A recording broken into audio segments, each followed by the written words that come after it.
Assalamualaikum warahmatullahi wabarakatuh. Bismillahirrahmanirrahim. Alhamdulillahi ala ni'amihil mutakathirah wa minanihil ghamirah wa alaihil dhakirah. Wassalatu wassalamu ala sayyidina Muhammadin sayyidi ahli dunya wal akhirah wa ala alihi wa sahbihi al-anjumidz zahirah. Alhamdulillah wa syukurillah, kita panjatkan puji syukur kita kehadirat Allah subhanahu wa ta'ala, di mana pada saat ini kita masih diberikan taufik oleh Allah subhanahu wa ta'ala, diberikan hidayahnya sehingga kita masih diberikan kesempatan untuk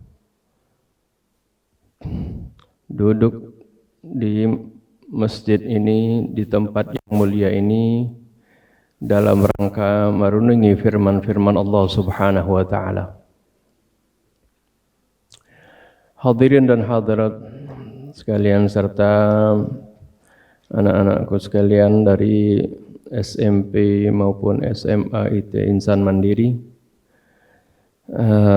pelajaran kita dari renungan firman Allah subhanahu wa ta'ala yang terakhir adalah mengenai aurat. Lebih khususnya lagi kita bahas tentang auratnya wanita.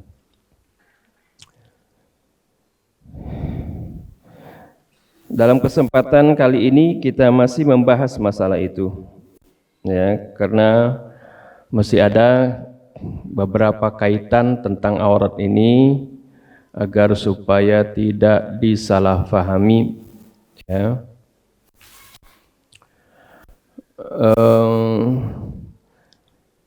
Kita mengambil dari firman Allah subhanahu wa ta'ala di dalam surah An-Nur tentunya, di mana di dalam surah An-Nur ini Allah subhanahu wa ta'ala menerangkan kepada kita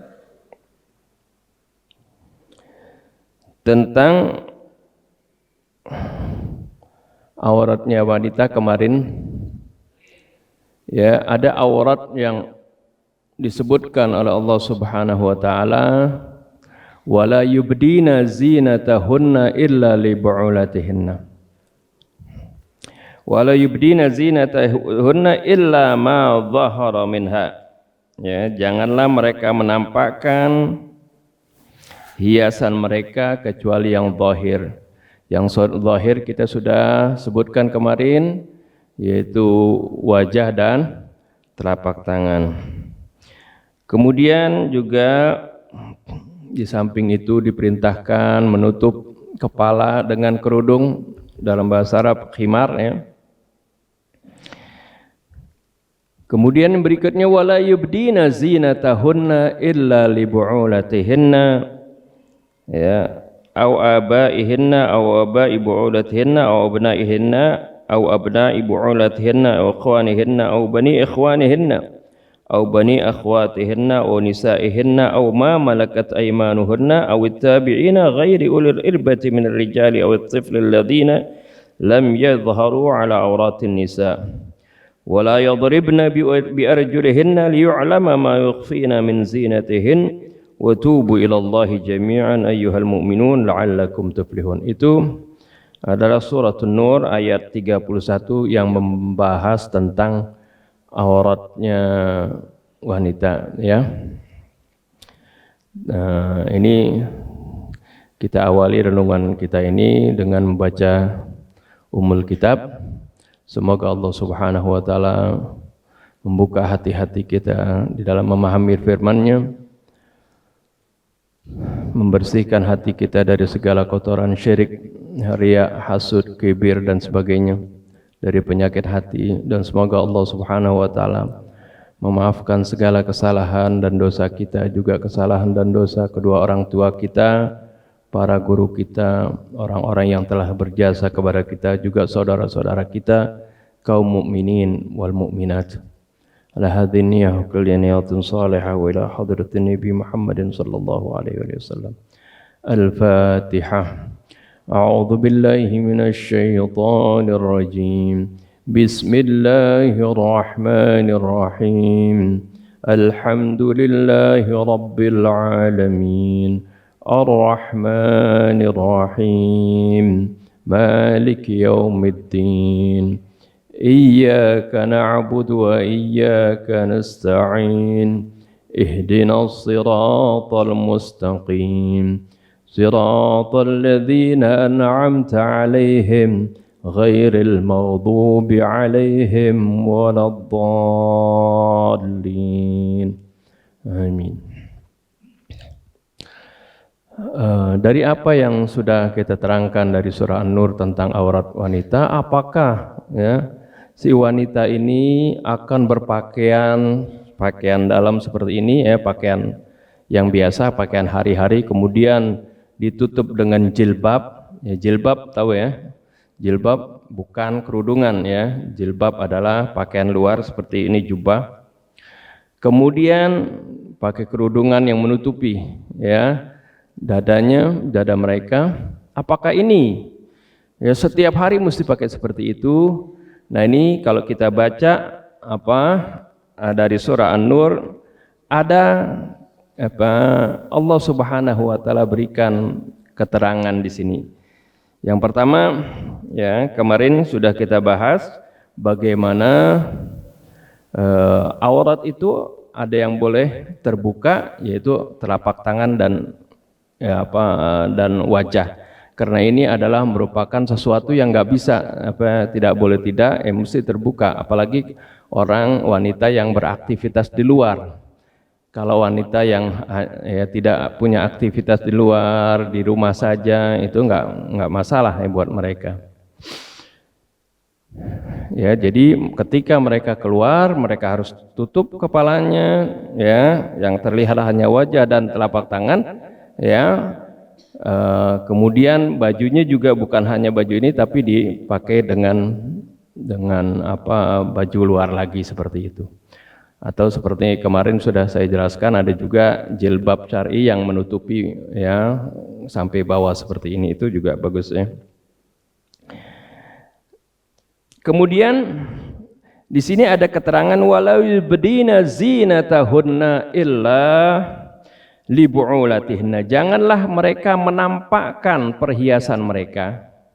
Ya kan, tubuh mereka, wanita ini adalah merupakan perhiasan. Jangan mereka menampakkan. Ini dalam bahasa Indonesia antara dhahara dengan bada diartikan, lihat di terjemahan itu menampakkan, tapi sebenarnya ini beda antara dhahara. Tadi dhahara itu nampak, kelihatan ya, seperti wajah dan telapak tangan. Tapi kalau bada ya betul, ini nampak, artinya tertutup tapi kelihatan. Seperti gini ya. Ini tutup misalnya, ini tangannya. Ya, misalnya Anda tutup tangan ini seperti ini. Ya. Anda nggak kasih lihat, ini bukan tangan, apakah tangan, apa tongkat atau kayu ya. Kalau begini kendor, nggak kelihatan kan, nggak tahu apa ini tangan atau kayu atau apa. Tapi kalau Anda rapetkan begini, kelihatan nggak? Nah, ini artinya kepalan tangan kan. Nah, ini namanya bada yabdu, nampak. Jadi jangan mereka nampakkan perhiasan mereka. Jadi ada perhiasan itu, ada yang zahirah, zinah zahirah, itu tadi ya, wajah dan telapak tangan. Ada zinah badiyah, arti zinah badiyah, perhiasan yang nggak terbuka, ya, nggak terbuka tapi nampak. Arti lekak-lekuknya nampak seperti itu.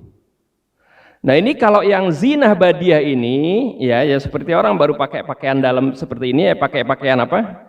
Biasa ini seperti pakaian orang wanita sekarang ya, kalau di rumah pakai daster gitu kan masih kelihatan ya ada lekak-lekuk tubuhnya. Nah, itu enggak masalah itu. Untuk siapa?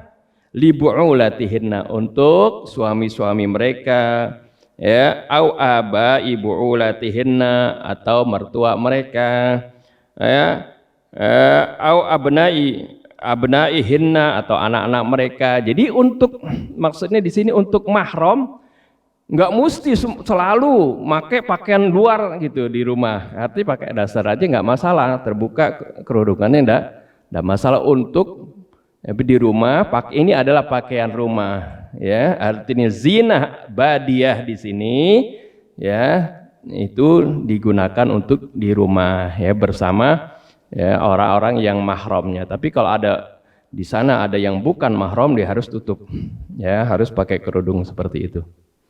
Ini namanya zinah badiah.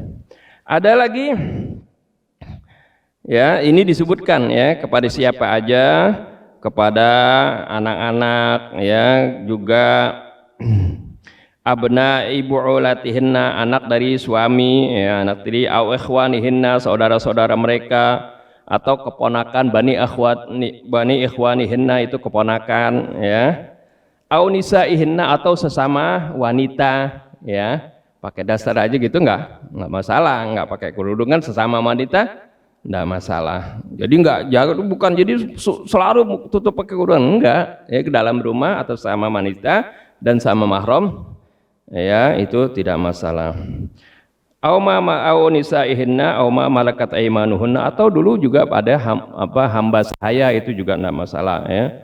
Awit tabi'ina ghairi ulir ilbati minar rijali aw tiflil ladzina lam yadharu ala auratin nisa, atau orang-orang yang ikut dengan mereka yang tidak ada hasrat, ya, kepada wanita. Maksudnya biasa orang ada misalnya punya anak pungut dari kecil diurus, nah itu artinya udah terbiasa dengan itu, enggak masalah, ya.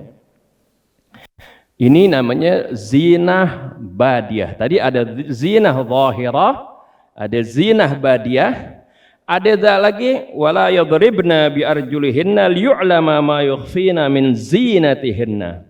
Dan janganlah mereka ini para wanita kalau berjalan dihentakkan kakinya. Artinya jalan berlenggak-lenggok seperti itu. Liyu'lama ma yukhfina min zinatihinna, supaya bisa diketahui apa yang mereka sembunyikan dari perhiasan mereka. Ada lagi yang disebut zina makhfiyah. Zina artinya perhiasan yang tertutup. Artinya yang tertutup ini arti yang tidak boleh dilihat kecuali oleh suaminya. Ya, itu namanya zina makhfiyah. Zina makhfiyah. Jadi ada 3, ya. Ada zina zahirah artinya kelihatan tadi. Ada zina badiah. Badiah artinya nampak lekak-lekuk tubuh seperti itu. Ada zina makhfiyah, zina yang tersembunyi, yang nggak boleh dibuka kecuali kepada suami, ya, kepada suami boleh. Sampai anak-anak pun nggak boleh. Ini diterangkan dalam surah lainnya, di dalam surah An-Nur, ya, ayat 58. Ini sampai diajarkan bagaimana anak-anak, ya, nggak boleh masuk ke kamar ayah ibu kita di waktu-waktu di mana ya mungkin ayah ibu kita sedang buka aurat begitu, ya. Yaitu di abad 3 kata Allah Subhanahu wa taala, ada 3 waktu. Ini tentunya waktu ini biasanya di bangsa Arab seperti ini, ya. Mungkin kalau di Indonesia waktunya bisa berubah, ya. Yaitu ya ayyuhalladzina amanu liyasta'dzinkumul ladzina malakat aymanukum walladzina lam yablughul huluma minkum thalatha marrat. Wahai orang-orang yang beriman, hendaklah meminta izin kepada kalian, ya, para hamba-hamba saya kalian dan mereka-mereka anak-anak yang belum mencapai usia balik. Anak-anak yang belum balik dididik jangan sembarangan masuk ke kamar orang tua. Kapan harus minta izin? Ya, ketok pintu dulu istilahnya. min qabli salatil fajar, sebelum salat fajar. Arti waktu malam sampai sebelum salat fajar itu kan artinya ya ayah ibu ya suami istri ya kadang-kadang ya bajunya nggak terbuka atau apa, oleh karena itu ketika mau masuk harus minta izin ya walaupun anaknya. Wa hina tadhauna thiyabakum minadh-dhahirah, dan ketika kalian menanggalkan pakaian kalian di waktu zuhur. Ya, dulu kebiasaan kalau orang Arab kalau waktu zuhur itu suka tidur siang, namanya qailulah. Ya. Kalau di negeri Arab zaman Rasulullah SAW kadang-kadang Rasulullah pun sholat zuhurnya itu dimundur sekitar 1:30 begitu, karena kalau siang panas, jadi diberikan istirahat kepada mereka untuk tidur siang zahirah ya. Nah ini juga biasa kan buka pakaian pada itu juga ya, itu kalau anak mesti minta izin. Kemudian wa min ba'di salatil isya, setelah salat isya ya, orang tua mau tidur malam ya, kalau kita ada perlu ke kamar minta izin ya, seperti itu. Ini tadi anak-anak yang belum balik. Wa idza balagal atfalu minkumul huluma falyasta'dhinu kama sta'dzana alladziina min qablihim. Akan tetapi kalau anak-anak sudah besar, sudah dewasa, sudah akil balik, maka mereka harus minta izin bukan dalam 3 waktu itu saja. Arti dalam semua waktu ya. Jadi jangan lonong aja masuk ke kamar orang tua ya, harus ketok pintu dulu ya, seperti itu. Nah ini adalah bagian dari pendidikan bagaimana ya anak-anak sejak sebelum mereka akil balik, jangan supaya memandang kepada aurat wanita seperti, walaupun itu adalah aurat ya, aurat orang tuanya sendiri. Ya, ini adalah bagian dari pendidikan kepada anak-anak di dalam Islam. Juga ya Nabi SAW mendidik anak-anak ya, jangan tidur ya satu ranjang barang-barang seperti itu. Ya, anak walaupun anak sendiri kalau sudah dewasa udah umur 10 tahun tidurnya dipisahkan. Ya, supaya tidak terjadi hal-hal ya yang tidak diinginkan seperti yang terjadi pada zaman sekarang banyak ya, LGBT begitu. Itu adalah karena kebiasaan biasa tidur bareng. Jadi di pesantren pun ya tidak boleh ya tidur satu ranjang bareng-bareng, jangan ya. Ini alhamdulillah di Ma'had Ihsan Mandiri ranjangnya satu-satu, udah tidurnya satu-satu seperti itu. Ya, ini adalah mengikuti perintah Rasulullah SAW. Jadi kesimpulannya kembali tadi ya, ada Syekh Muhammad Mutawalli Asy-Sya'rawi menerangkan tentang aurat wanita itu. Jadi libasul mar'ah alla yakuna kashifah, alla yakuna kashifan.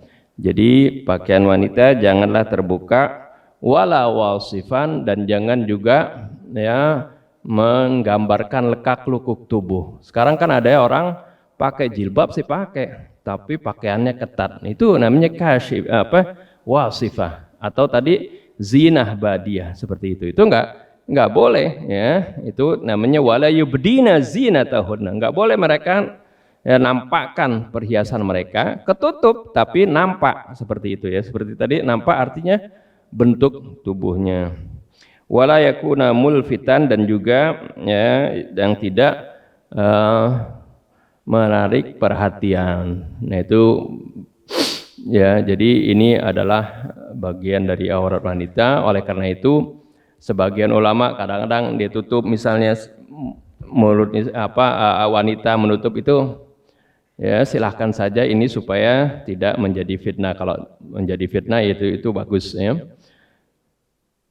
Tapi kalau yang tutup semua, nah itu bagi wanita yang artinya keluar aktivitas itu akan ya itu jadi masalah karena mereka tidak dikenal, ya, tidak dikenal tadi.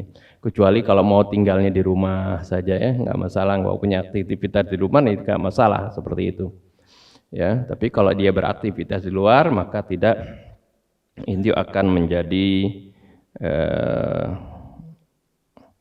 layu arafna, ya, tidak dikenal mereka. Dan ciri-ciri orang dikenal itu ya dari wajahnya, ya, atau dari matanya. Kadang sekarang kan identifikasi sesuatu bisa mata, ya, ada pintu kalau nggak bisa dibuka itu bisa dengan retina mata, seperti itu, ya. Jadi kalau ditutup nggak bisa, ya, seperti itu. Nah, ini dari masalah aurat dan juga bagaimana pendidikan Allah Subhanahu wa taala terhadap, ya, keluarga di dalam Al-Qur'anul Karim. Sebelum nanti Ana akan lontarkan kuis. Ada yang mau ditanya? Silahkan nih. Yang mau ajukan pertanyaan nanti, kalau nggak ada pertanyaan Ana yang nanya nanti, ya. Silakan yang ada yang mau nanya tentang aurat tadi atau tentang yang lain lah yang berkaitan dengan itu. Silakan, ada yang mau tanya, ayo. Ya, sebutin namanya, dari kelas berapa? Assalamualaikum Ustaz. Waalaikumsalam warahmatullahi wabarakatuh. Nama saya Dava dari kelas 7. Saya izin bertanya Ustaz. No. Kewajiban saudara laki-laki terhadap saudari perempuan bagaimana Ustaz? Bagaimana, kurang jelas, ulangi. Kewajiban? Kewajiban saudara laki-laki terhadap saudari perempuan. Terima kasih Ustaz. Assalamualaikum warahmatullahi wabarakatuh. Ya, pertanyaan bagus, ya. Kewajiban seorang laki-laki terhadap saudarinya, ya. Allah Subhanahu wa taala, ya, misalnya dalam masalah waris, kok bagian laki-laki itu 2 kali bagian perempuan? Apa enggak adil ini? Ya, orang sebagian kalau melihat masalah ini bilang, oh, Islam tidak adil dalam pembagian waris. Kenapa enggak disamaratakan saja laki-laki dengan perempuan? Ya, ketentuan Allah ini jangan dilihat hanya satu segi, tapi bagaimana harus dilihat bagaimana ketentuan Allah, ya, dalam ayat yang lain. Bagaimana Allah mengatakan ar-rijalu qawwamuna 'alan nisa, ya, laki-laki dia yang bertanggung jawab, ya, dalam mengayomi, melindungi, ya, menafkahi wanita. Kalau suami, maka suamilah yang berkewajiban memberi nafkah kepada istri. Istri tidak ada kewajiban memberi nafkah kepada suami, tidak ada. Kalau istri misalnya kaya, dia punya duit mau bersedekah kepada suaminya, silahkan, nggak apa-apa, ya, tapi tidak ada kewajiban. Tapi yang ada kewajiban adalah si suami. Bukan itu saja, ya, kalau seorang misalnya, oh, orang tuanya nggak ada, karena bapak itu menjadi tulang punggung, dia memberi nafkah kepada istrinya dan juga anak-anaknya. Orang tuanya nggak ada misalnya, maka si kakak ini, si saudara laki-laki, dialah yang bertanggung jawab. Kenapa laki-laki mendapatkan warisan lebih 2 kali bagian perempuan? Karena laki-laki inilah yang akan membantu, mengayomi, melindungi, bahkan menafkahi adik-adiknya, saudari perempuannya itu. Ya, seperti itu. Kenapa? Jadi hikmah kenapa beda di dalam warisan seperti itu? Karena ar-rijal qawwamuna 'alan nisa tadi. Ya, jadi saudara laki-laki itu, ya, hendaklah dia melindungi. Kalau dia masih ada orang tuanya, ya tetap dia akur dengan saudaranya, dia sayangi saudara perempuannya, seperti itu, ya. Nah, itu, ya. Jadi kewajiban bagi si saudara laki-laki terhadap saudarinya adalah dia melindungi, mengayomi, menyayangi, ya, saudarinya itu, ya. Dan kalau dia sudah bekerja, dia bantu kalau ada saudarinya yang artinya kesusahan, seperti itu. Ya, Anda, itu jawabannya. Ada yang lagi yang mau tanya? Kalau aurat laki-laki itu lututnya termasuk gak? Nah, ya aurat laki-laki ulama mendefinisikannya itu ma baina surrati war rukbah. Ma baina surrah itu artinya pusat, rukbah itu dengkul. Kalau namanya ma baina, ada yang bilang ma baina itu antaranya. Di antara itu, ya. Nah, ini beda pendapat ada ulama. Apakah masuk rukbah, ya, dengkulnya ini masuk atau tidak? Ya, itu ada beda pendapat. Ada bilang namanya ma baina antara, kalau namanya antara berarti itu enggak masuk. Ada yang bilang enggak, itu masuk juga, ya. Itu jadi ada khilaf di antara para ulama, ya, antara dengkul ini termasuk atau tidak, ya gitu ya. Ada yang bilang itu termasuk, ada yang bilang tidak, ya. Kalau mau ihtiyat ya tutup aja gitu ya. Ihtiyat ditutup, tapi kita juga nggak mempersalahkan kalau yang terlihat dengkulnya, ya, kalau dia masih berpendapat sebegitu. Tapi kalau berbeda, kalau ini aurat umum, ya, tapi kalau misalnya dia kerja atau apa dia pakai seperti ini itu nggak masalah. Tapi untuk sholat lain, ya, untuk sholat dia harus pakai pakaian yang sempurna, ya. Khudzu zinatakum, ya, inda kulli masjidin, itu pengertiannya bukan hanya masalah aurat tadi, tapi bagaimana dia harus menyempurnakan pakaiannya, ya. Jangan ntar bilang mentang-mentang aurat laki-laki antara surah dan rukbah saja dia sholat pakai celana kolor yang panjang segini, itu kan kurang ajar namanya, ya. Itu namanya seperti itu, ya. Jadi kita gunakan ayat tadi, yaitu khudzu zinatakum inda kulli masjidin, ya. Arti pakailah pakaian kalian yang rapi, ya, yang sempurna ketika masuk masjid untuk sholat, ya.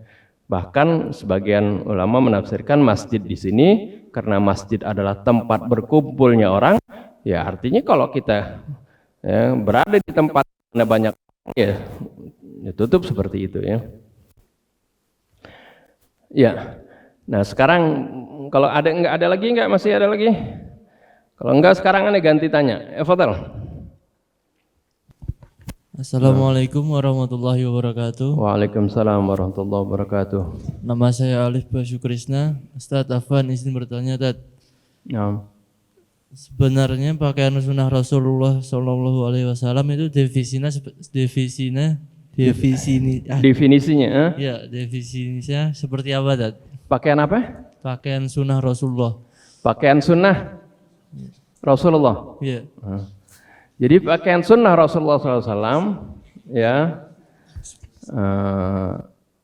artinya yang menutup aurat, ya, seperti itu.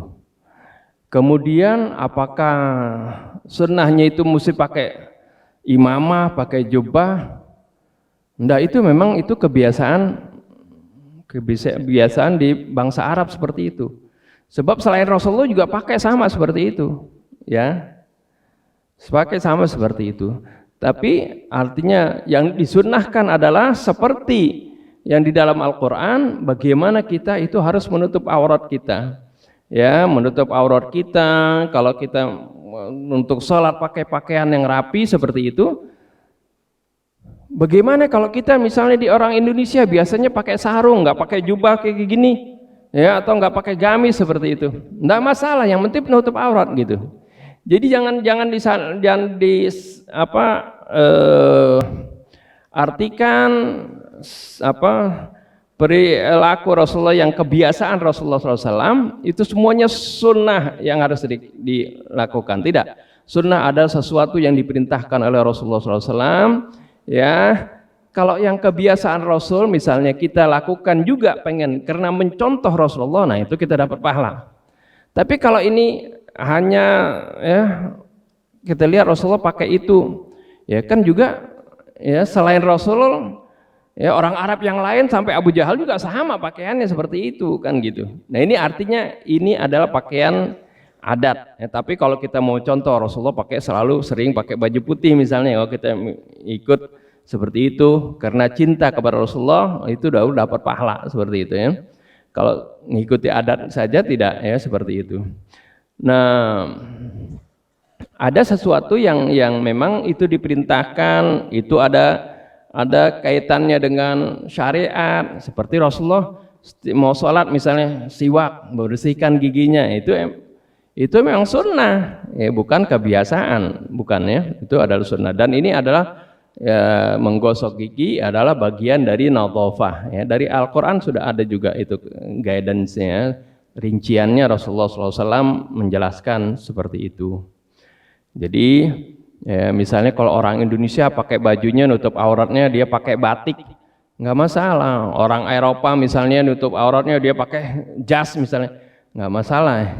Tapi memang dulu kita ketika zaman penjajah, ada ulama-ulama kita melarang jangan pakai celana panjang, jangan pakai itu, karena itu pakaian penjajah. Ya, itu situasinya lain ya. Mereka itu maksudnya supaya membedakan. Jadi kadang-kadang seperti itu ya, untuk disesuati. Jadi kita nggak bisa kok nih ulama sembarangan aja mengharamkan, padahal itu nggak haram, bukan mengharamkan, tapi situasinya pada waktu itu karena melawan, kita lagi melawan penjajah ya, supaya jangan ngikut-ngikut mereka seperti itu, maka dilarang ya. Itu jadi kesimpulannya yang sunnah Nabi adalah yang menutup aurat. Jadi jangan disalahkan, oh nanti ada orang pakai celana panjang misalnya, ada orang Eropa pakai jas, bisa rapinya begitu. Nggak masalah kalau nutup aurat ya. Yang kalau nggak nutup aurat, nah ada juga kebiasaan, misalnya ada saudara kita di Irian pakainya koteka gitu katanya. Bukan ini adat, jangan kan itu nggak nutup aurat, jangan dituruti. Jadi adat itu kalau sesuai dengan syariat maka itu dimaklumi ya. Karena di dalam Al-Quran berkali-kali kalimat ma'ruf itu, ma'ruf arti sesuatu yang dikenal ya oleh masyarakat tersebut, itu sering menjadi acuan ya. Jadi ada yang disebut ma'ruf ya. Nah ini, jadi adat itu, kalau adat itu sesuai dengan syariat silahkan ya. Kita enggak mesti sama dengan seperti adatnya orang Arab, enggak, orang Indonesia pakaiannya lain, enggak masalah ya. Tapi kalau kita pengen ikut kita ngelihat Rasulullah katanya pakaiannya begini, kita mau ngikutin karena cinta sama Rasulullah. Nah itu bukan karena pakaiannya, tapi karena kita cintanya kepada Rasulullah SAW. Sekarang gantian aneh tanya ya, dari apa yang kita pelajari tentang syarat-syarat sholat. Ini ingin bertanya, siapa yang mau jawab ya, angkat tangan dulu ya. Yang pertama ya, pelajaran apa yang kita ambil dari masalah thaharah di dalam sholat, di dalam kehidupan kita sehari-hari? Siapa yang mau jawab?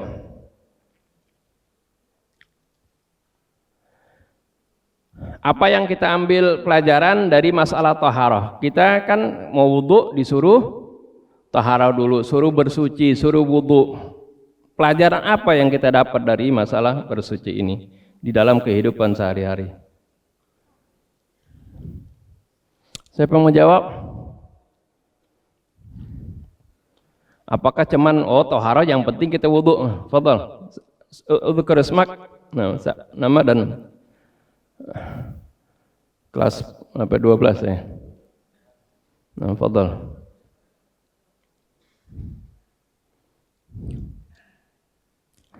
Dapat karena kasih hadiah nih yang benar ya. Apa yang kita ambil apa yang dapat kita ambil pelajaran dari masalah thaharah dalam kehidupan sehari-hari? Fadhal.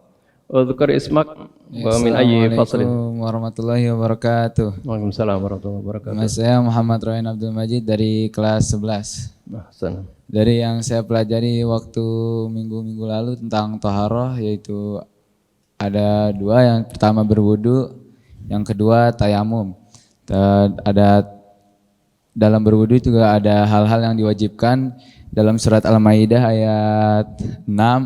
Yang pertama membasuh muka, yang kedua membasuh tangan, kedua tangan sampai siku. Lalu yang ketiga mengusap sebagian kepala, dan yang terakhir membasuh kaki sampai mata kaki. Lalu untuk yang tayamumnya syarat-syaratnya yang pertama itu jika kita sudah mencari-cari air di dalam negeri tersebut tidak ada sama sekali, baru kita boleh melakukan tayamum untuk bersuci. Tayamum juga bisa selain menggantikan toharoh berwudu, tayamum juga bisa menggantikan mandi wajib jika benar-benar tidak ada air sama sekali. Itu yang saya dapati dalam pelajaran bab toharoh. Nah, lalu hubungannya dengan kehidupan bagaimana? Kenapa diperintahkan taharah? Karena dalam kehidupan ini kita pastinya harus bersuci karena setiap hari pasti kita mengeluarkan kotoran tanpa kita sadari. Ini kecil hadiah. Ya, hadiah itu. Ahsan. Sekarang Siapa lagi? Sekarang ya pertanyaan berikut. Yang tadi udah jawab nggak bisa ya. Pelajaran apa yang kita dapati? Tadi jelaskan memang panjang lebar bagus ya. Nanti ini pelajaran apa yang kita dapat dari pendidikan waktu-waktu sholat, dan terangkan waktu sholat itu sholat 5 waktu seperti apa? Siapa yang waktu itu Anda terangkan ya, waktu sholat zuhur sampai kapan, asar kapan? Ayo. Siapa yang jawab? Fadhal, untuk Resmak. Dan apa implementasinya dalam kehidupan kita? Nah, fadhal. Bismillahirrahmanirrahim. Assalamualaikum warahmatullahi wabarakatuh. Waalaikumsalam warahmatullahi wabarakatuh. Nama saya Muhammad Raihan Adinata Tendian Kurniawan. Saya dari kelas 10. Hasan. Betul. Jadi pelajaran yang saya tangkap tentang waktu-waktu sholat itu waktu sholat itu dibagi menjadi 3. Ada yang fajar, ada yang zuhur dan asar, dan juga ada maghrib dan isya.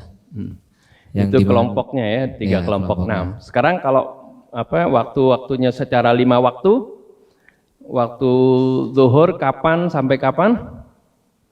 Zuhur dari apa? Bukan jangan bilang jam 12 ya. Enggak, ini tanpa jam ya. Nah, dari matahari tergelincir ya. Tergelincir hingga terbenamnya matahari. Nah, itu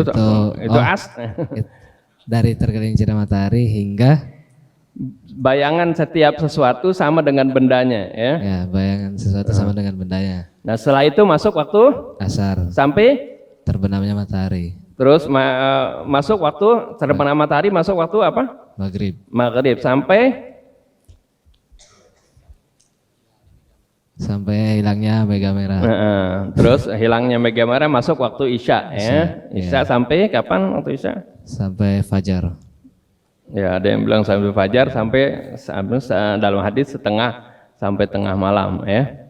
Terus waktu subuh waktu mulai dari terbit fajar sampai kapan? Subuh apa sampai zuhur apa sampai mana waktunya?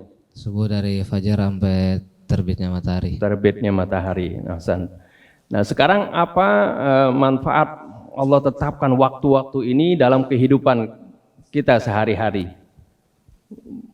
Manfaatnya salah satunya itu kita bisa disiplin lewat waktu, terus juga kita tidak bermalas-malasan lah. Jadi waktu duhur dan asar itu ada waktu yang sendiri, jadi kita sudah bisa mengatur waktu kita, manajemen waktu kita. Ya, Hasan. Mungkin itu dari jadi gitu ya, pentingnya kita menghargai waktu, disiplin waktu. Nah, Hasan, ada Ya, satu lagi dia.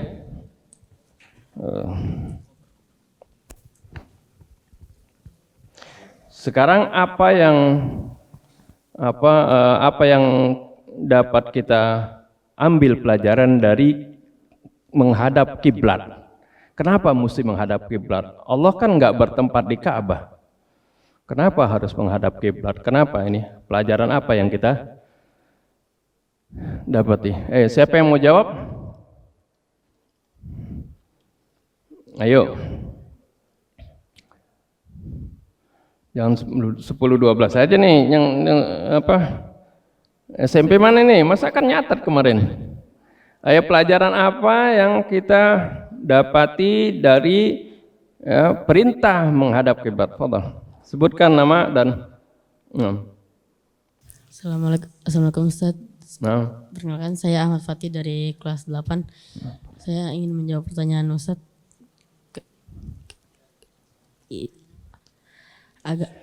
Hikmahnya apa dari Islam menghadap kiblat karena penyamaratan dalam beribadah, Ustaz. Penyamaratan dalam peribadatan dan juga apa? Berarti menunjukkan persatuan. Ya. Bukan ya. Jadi supaya seragam kita. Supaya seragam dan ya bersatu. Ya, ya. Ya, San itu maksud anak ya. Ya.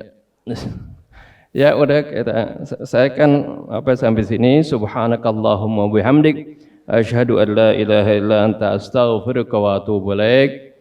Assalamualaikum warahmatullahi wabarakatuh.